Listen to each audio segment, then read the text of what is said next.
சில நிமிடங்களில் மட்டும் அவதரித்த விஷ்ணுவின் அவதாரம் எது தெரியுமா?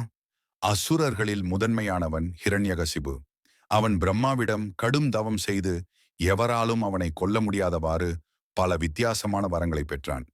இப்படி ஆசீர்வாதம் பெற்றவன் உலகையே தனது ஆட்சிக்குள் கொண்டு வந்து அகந்தையோடு வாழ்ந்தான்.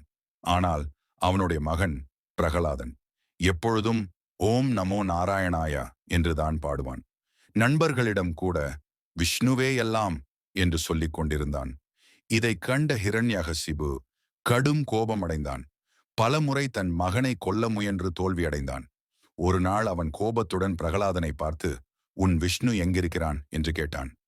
பிரகலாதன் சிரித்துக்கொண்டே, அவர் எங்கும் இருக்கிறார் அப்பா, நீ உட்கார்ந்திருக்கும் தூணிலும் கூட அவர் இருக்கிறார். இதை கேட்டு ஹிரண்யகசிபு, அப்படியா? அப்போ நான் தூணை உடைத்து பார்க்கிறேன் என்று தூணை அடித்ததும் ஒரு பெரும் சத்தம்.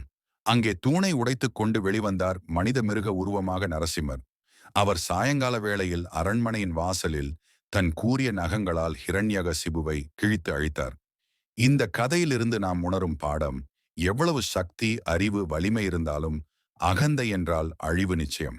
ஆனால் உண்மையான பக்தி, அன்பு, நம்பிக்கை இருந்தால் தெய்வம் நிச்சயம் வந்து காப்பாற்றும்.